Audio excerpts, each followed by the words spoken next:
um tema direitos humanos, é um tema que está super atual hoje, é um tema que talvez é um tema super provocativo, talvez é um momento da gente conversar sobre isso. Talvez eu estou vivendo dos tempos mais se envolvendo dentro dos presídios, se envolvendo com comunidades, movimentos sociais, e faz uns 2 meses atrás me ligaram, uma figura política estava vindo para Curitiba e me ligaram porque estavam buscando um pastor iam fazer um ato ecumênico na frente de uma praça e procuraram um pastor, por toda a cidade para tentar fazer o ato ecumênico. E eles tinham representantes das religiões afro, tinham os padres, e eles não encontravam o pastor. E detalhe é que esse lugar fica a 5 minutos da minha casa. Então eles ligaram, e eu sei que quando Jesus fala que ide por todo mundo, pregar o evangelho a toda criatura, nós temos que aproveitar cada oportunidade que Deus nos dá para poder falar do evangelho. Então eu fui nesse dia, lotado, estava aquela galera buscando algumas respostas. Aí estava lá, um momento difícil, mas nós tínhamos um representante afro que mandou uma mensagem que comunicou com aquele pessoal. Aí tinha um representante, um padre, que ele mandou uma rima tão forte que eu não sabia o que ia falar depois. Ele mandou uma rima, e naquele dia, isso faz pouco tempo, era um momento onde você era odiado pelos 2 lados. Um lado porque a igreja evangélica, quando se relaciona aos direitos humanos, ela tem se posicionado totalmente fora do contexto, e você tinha um lado que odiava a igreja, e estava lá também um pastor que também era odiado pela igreja porque estava lá dentro daquele lugar que a igreja não quer que você esteja.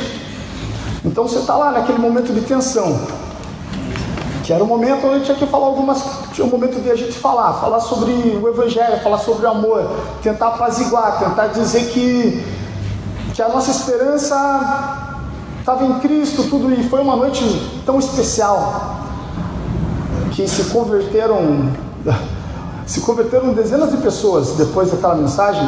Talvez eles se converteram pelo padre, mas eles me procuraram. Mas foi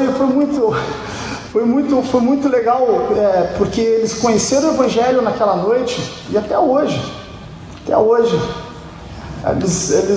eles aparecem na nossa comunidade, porque precisamos estar disponíveis, precisamos conversar, precisamos entender sobre isso que está acontecendo hoje, sobre os direitos humanos, precisamos falar sobre isso.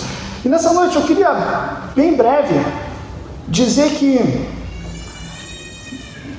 com alegria que o Lu é um camarada muito legal, que a gente sempre, quando está lidando com a igreja, a gente sempre está tentando avançar com a igreja. E pelo fato da gente sempre tentar avançar, talvez a gente sempre vai sofrer um pouquinho antes.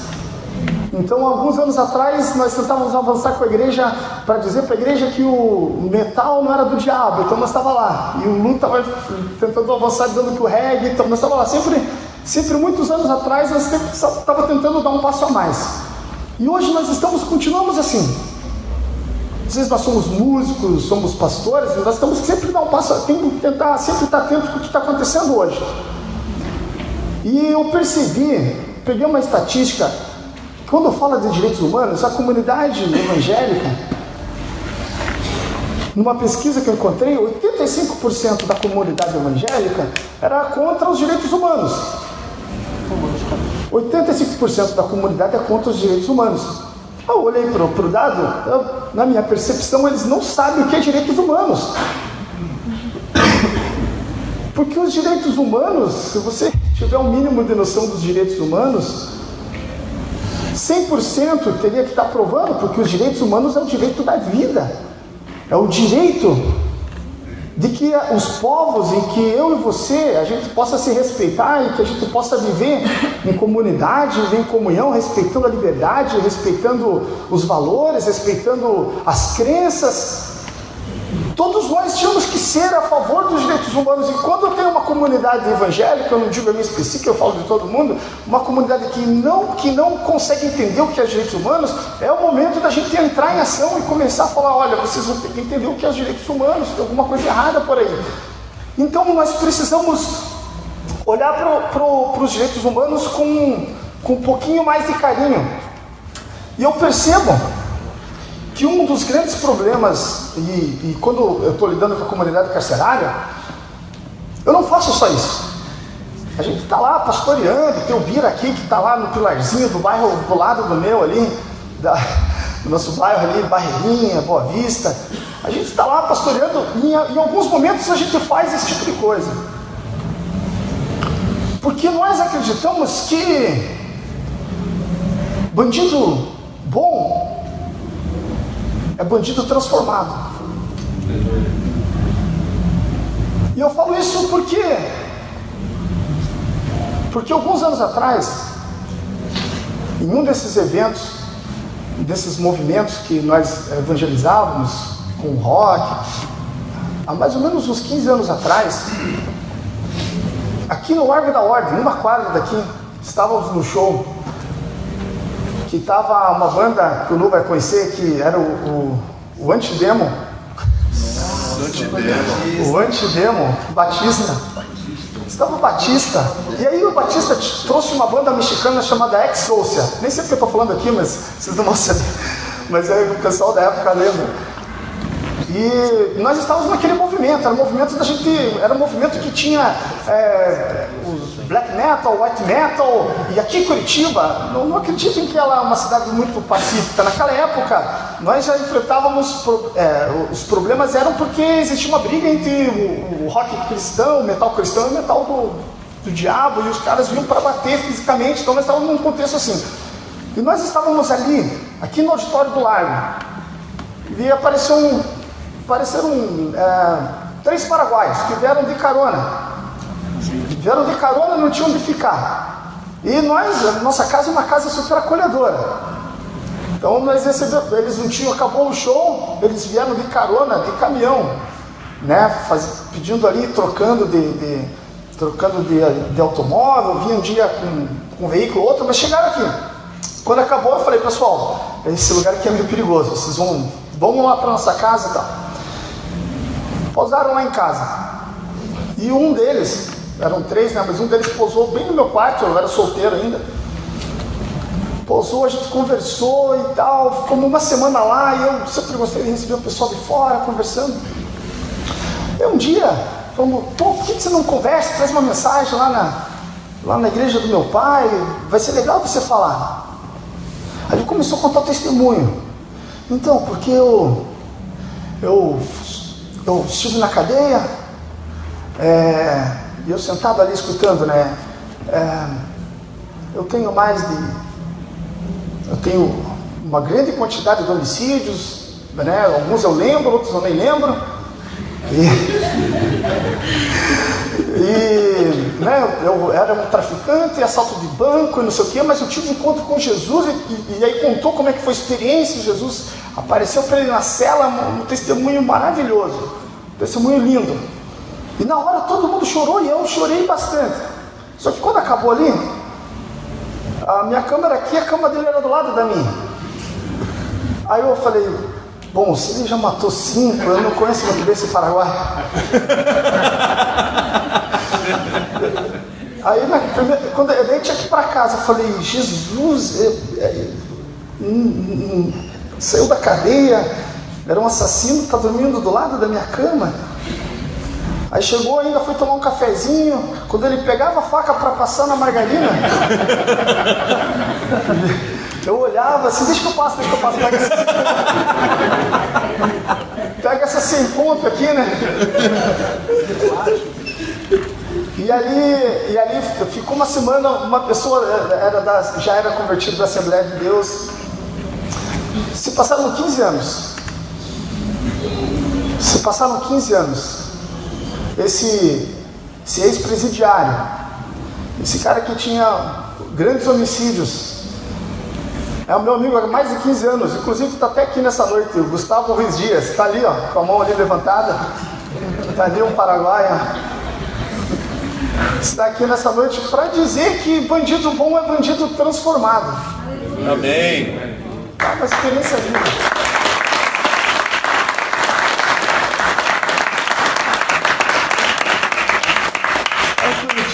Durante esse ano, fazendo trabalho com jogadores de futebol, está no Atlético, um time muito legal, né? Está lá treinando. Nós precisamos, olha, a gente precisa acreditar na transformação das pessoas.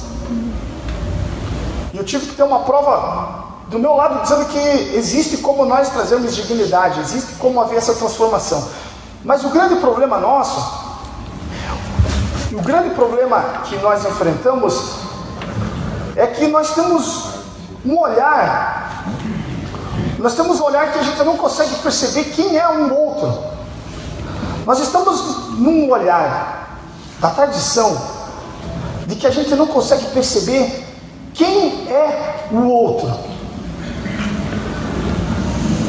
Porque a gente sai da nossa casa, a gente vem aqui, a gente sai daqui, faz um lanche, volta para casa, e a nossa vida ela vai se movimentar nessa dinâmica.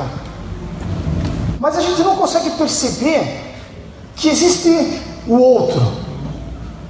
Quem que é esse outro que existe?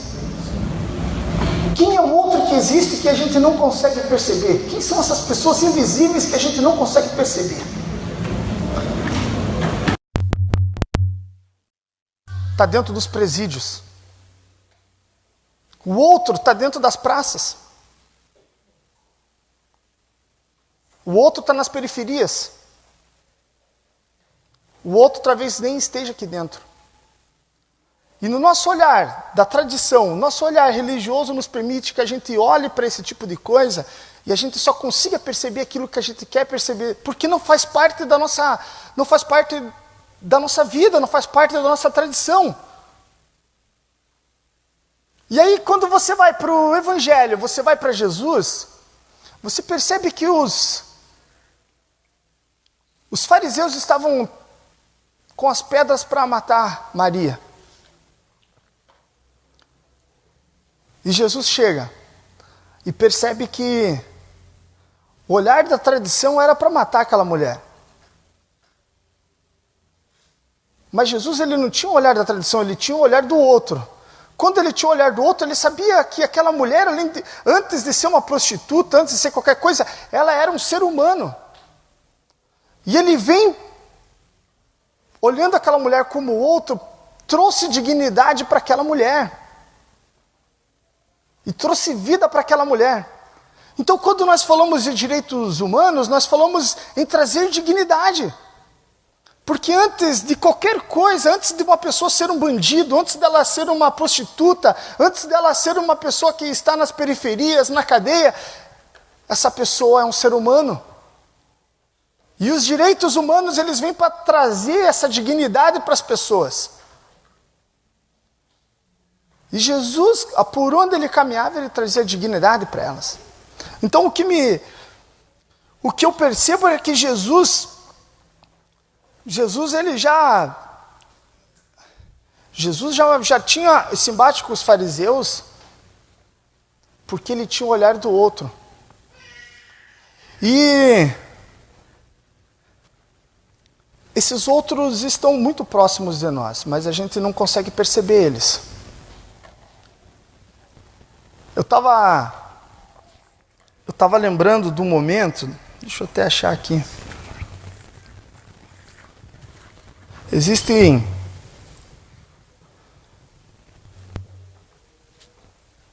Estava lembrando do momento onde hoje o outro, como ele está muito próximo de nós, eu lembrei de um caso. E quando nós falamos de direitos humanos, a gente não tem como fugir desse tipo de coisa. Porque ele aparece na tua cara.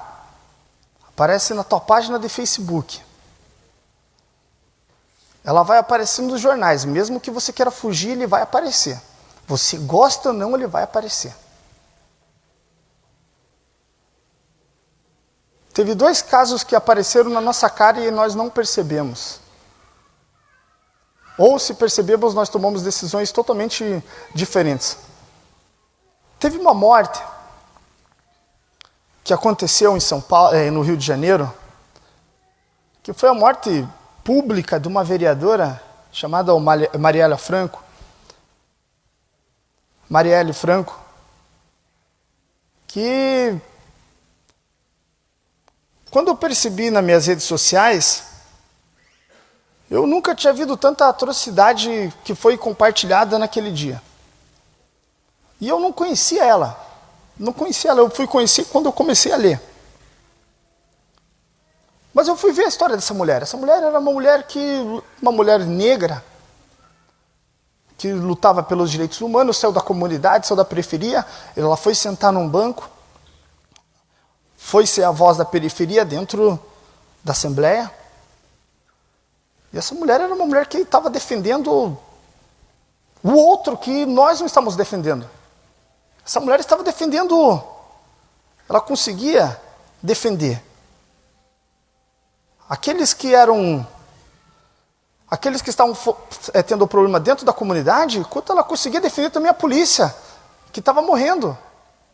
Ela, antes dele ser polícia, ele era um ser humano. Antes daquela família morar na periferia, eles eram seres humanos. Essa mulher conseguia defender as 2 pessoas.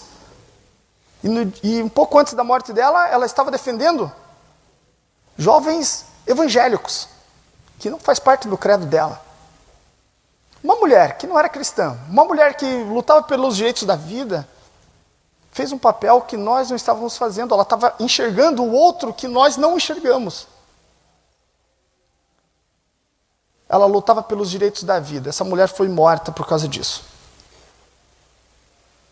E o que eu percebia nas redes sociais foi um monte de coisas que tinham a ver com mentiras, mas essa mulher morreu lutando por uma causa. Assim como morreu Martin Luther King, morreu também por uma causa. Ele lutava pelo direito de que ele tinha que dizer que existia uma raça só, a raça humana. Porque até ali era dividido por brancos e negros. E aí vem um pastor e diz que existe uma raça só, que eles tinham que entender que a raça era humana. Então eu e você somos omissos a um outro invisível que nós não queremos perceber, porque esse outro talvez é difícil de lidar. E enquanto a gente não observar o outro, existem pessoas que estão observando e talvez elas estão dando até a vida por causa delas. Então, quando nós falamos dos direitos humanos, nós estamos falando em dar vida por isso. E eu lembro que quando eu entrei no sistema carcerário com a nossa galera, aconteceu o pessoal que recebeu a gente, eles não sabiam o que a gente era de verdade, então eles sabiam que a gente era um pessoal, sabiam que a gente era um pessoal envolvido com arte e tudo. E a gente foi lá porque a gente queria falar do evangelho do nosso jeito. Nós entramos lá para falar do evangelho. Mas eles falaram assim, pô, mas que legal, vocês são a galera dos direitos humanos, né? Eu falei, não, nós somos a galera da igreja. Não, vocês são dos direitos humanos. Eu falei, não, nós somos somos evangélicos, né? Somos desse jeito, mas nós somos evangélicos. Ela nos confundiu com os direitos humanos. Mas essa confusão, para mim, eu entendi, porque nós entramos com o evangelho, e ela nos confunde com os direitos humanos, era porque os dois não tinham como a gente desvincular, porque o evangelho ele traz vida, e os direitos humanos vêm para trazer vida. Então nós não podemos lutar contra os direitos humanos. E se você quiser entender a questão histórica dos direitos humanos, você pode ler depois lá, mas a grosso modo, os direitos humanos surge há muito tempo atrás, bastante tempo atrás, eu vou fazer um recorte, mas você vai lembrar dele lá na ONU, 1948, pós-Segunda Guerra Mundial, que as nações fazem um pacto de convívio, pacto universal de convívio. O Brasil foi um dos primeiros países a fazer parte, Por isso que ele até abre todo ano, a ONU foi um dos primeiros países a fazer parte desse pacto. Que os países conseguem conviver em sociedade, que nossos irmãos, indiferente da cor, do credo, da religião, eles podem conviver em paz. E quando existe um problema, são os direitos humanos que vão lá solucionar. É os direitos humanos que são um grito do outro. E aí quando eu vejo a comunidade evangélica, 85% dos evangélicos são contra os direitos humanos, nós percebemos que 85% não sabem e estão atentando, são contra a vida. Então é muito importante a gente entender que a transformação da nossa vida, a transformação do evangelho num país, ele vem de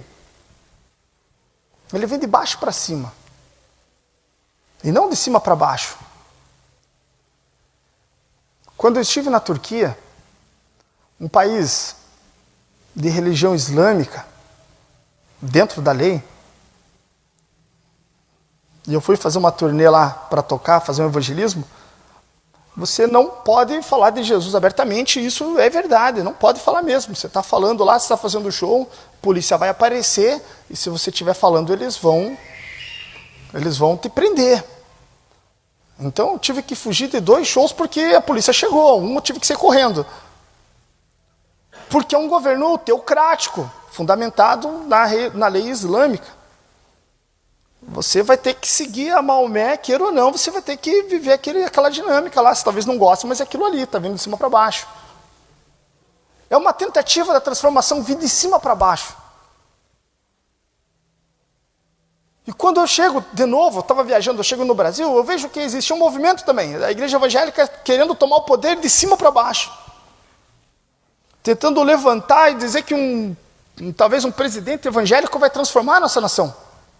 Mas a transformação não vem de cima para baixo, ela vem de baixo para cima. É somente através dos relacionamentos que nós vamos transformar. É através da liberdade que nós temos de pregar o evangelho, porque dentro de um modelo, eu fico imaginando nós com um pastor governando o nosso país. Um pastor governando o nosso país, ele ia obrigar as pessoas a orarem dentro das escolas, ele ia obrigar todo mundo a ler a Bíblia, e a mesma opressão que nós sentimos lá, que você sente dentro de países de governos teocráticos, é a mesma opressão que nós iríamos sentir aqui, porque se um cara não quisesse se converter, ele é obrigado a se converter à força. Um governo teocrático não faz bem para nós. O que faz bem para nós nós entendemos que os direitos humanos, os direitos da vida, nos dá liberdade para acreditarmos, e acreditarmos no Evangelho, nós temos liberdade, nós estamos num país que nós somos livres. E que se nós queremos transformar o nosso irmão que pensa diferente, que tem outra religião, nós vamos transformar através do amor, através da conversa. E não através de uma lei que vai colocar de cima para baixo, vai querer transformar ele à força. Porque até essa transformação não vai ser verdadeira, essa transformação vai ser forçada. E essa transformação genuína acontece no nosso relacionamento. Acontece aqui no nosso café. Você convida o teu irmão que saiu lá e vamos tomar um café lá na igreja, vem aqui, daí conhece o Cris, aí se desvia, daí depois vai para outro pastor, se desvia, vai para outro pastor, mas é desse jeito. Então, quando você tem quando você tem essa tentativa, um movimento, né, da igreja de tentar entrar pelo poder, fique muito preocupado, porque o poder está na vida, o poder está na nossa transformação. O poder está nesse evangelho que nos relacionamos com as pessoas. É isso que vai transformar. É isso que vai transformar. Não é um governo evangélico que vai transformar, até porque o governo evangélico está... Vi um dado esses dias numa cidade do Rio de Janeiro. Está acontecendo tudo no Rio de Janeiro. No Rio de Janeiro, uma cidade que tinha a maior bancada evangélica. A cidade, quando entrou a maior bancada evangélica na assembleia da cidade deles, em vez do o índice de mortalidade, o índice de corrupção diminuir, foi a cidade que teve o maior índice de corrupção no período que tiveram aquela bancada evangélica. Foi ali que aconteceu. A cidade, em vez de melhorar, ela piorou. E em nome de Deus, nós fomos envergonhados naquela cidade. Então, A nossa tentativa é para que as pessoas, a transformação não está num governo evangélico, a transformação está na conversão das pessoas, na transformação do dia a dia. É isso que vai transformar esse país, isso que vai transformar a nossa vida. E eu quero ir já para a minha parte final. Eu quero dizer que nós precisamos romper com a tradição. Essa tradição do nosso olhar que não tem a ver com o outro. Então, esse outro não é muito importante. Esse outro não é importante porque esse outro aqui, que está dentro do sistema carcerário, esse outro também não dá voto. Ele não é importante. Esse outro também não é um número, ele não compra, ele não vende, esse outro não tem importância. Esse outro que está na praça também não tem importância porque ele é como se fosse um apêndice dentro da sociedade. O outro, o que a gente quer ver, nós gostamos de ver as pessoas que são números, pessoas que compram, pessoas que têm poder aquisitivo. Essas é legal. Pessoas que nem mesmo têm o seu CPF, nem têm o seu cadastro, essas nós não percebemos. Mas eu percebo que o Evangelho nos convida a olhar para essas pessoas. E era essas pessoas que Jesus andava. Jesus, o favelado de Nazaré. Jesus, aquele que estava nas periferias. Esse mesmo Jesus, ele tinha esse olhar. E aí tem uma frase de Gandhi muito legal que fala: seja você a mudança que você quer no mundo. E quando que nós vamos começar a fazer essa diferença? Transformação precisa começar em nós, com aquilo que nós temos. E quando eu queria ler um texto, rapidamente, antes da gente encerrar, que está lá em Mateus 25, 35. Mateus 25, 35 diz assim para a gente: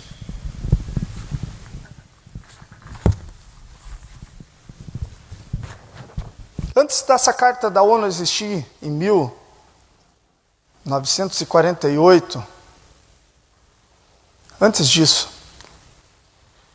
Jesus já havia deixado um ensinamento para a gente. Queria ler para vocês. Mateus 25, 35 diz assim: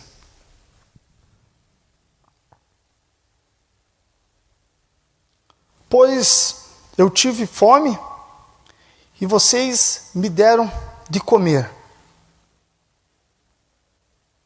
Os direitos humanos chamam isso de o direito do pão. Eu tive fome e me deste de comer. Jesus continua assim: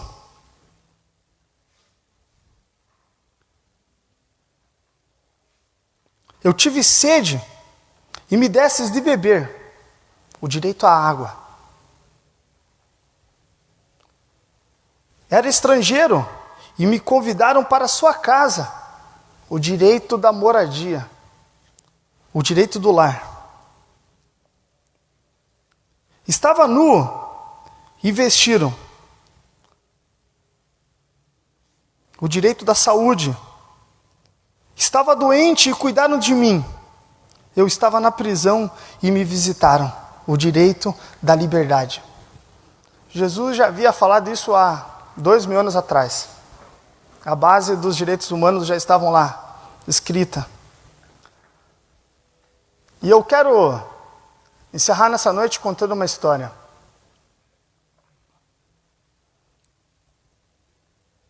Uma história de um jovem. A história de um jovem que ia semana após semana numa igreja. A história de um jovem que não perdia um culto, que se envolvia com a igreja. E numa igreja num bairro super perigoso, aqui de Curitiba. Um bairro que de noite existiam muitos traficantes, tinham prostitutas, e era aqui no centro. Esse jovem vinha para o culto toda semana. Num dos dias, esse jovem saiu e um adolescente foi assaltar ele. Mas antes de assaltar, ele perguntou assim: e aí, tio, você tem uma grana para você me dar? A resposta desse jovem foi assim: cara, desculpa aí, cara, eu não tenho, cara, tô vindo da igreja agora, até deu dinheiro lá na igreja, cara, mas, se eu tivesse eu te dava, eu podia te dar esse dinheiro, não sei, talvez um outro momento, quando eu te encontrar aqui, eu te dou esse dinheiro, eu não sei, cara, mas eu não tenho condições de te dar esse dinheiro agora. Esse menino dá a volta: ah, não, tranquilo. Esse menino dá 3 passos. Ele retorna com uma faca em formato de... uma faca com vidro quebrado, enrolada numa sacola, mais ou menos desse tamanho. Ele fala assim: dá uma olhada aqui, não tenha medo. Você falou comigo de um jeito, e eu estava pronto para te dar essa facada com esse caco de vidro. Mas eu nunca vi alguém que conversou comigo, nunca vi alguém que parou alguns minutos para falar comigo e me tratou como ser humano. E quando você começou a falar, eu entendi que eu me senti uma pessoa, mesmo sendo um cara da rua. E eu só vim aqui para te mostrar que era isso que eu ia fazer, mas eu não vou fazer, porque foi a primeira vez que eu me senti como um ser humano. Esse menino virou as costas. E esse jovem que passou por isso, esse jovem era eu. Esse jovem era eu que, talvez se uma resposta fosse diferente, se eu não entendesse que esse menino, e se eu não tratasse esse menino como ser humano, que é o fundamento dos direitos humanos, do direito da vida, talvez eu nem estivesse aqui para contar essa história. Eu deixo para vocês direitos humanos, o Evangelho, e vamos lembrar sempre do outro. Deus abençoe.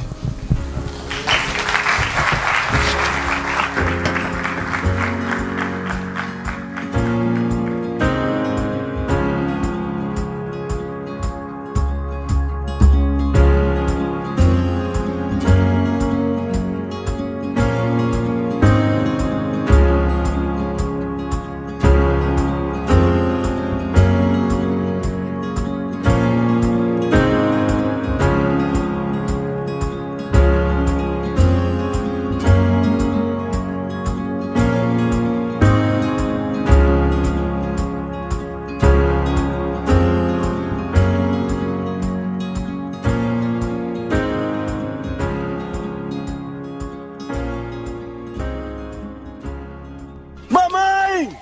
É Deus, mamãe!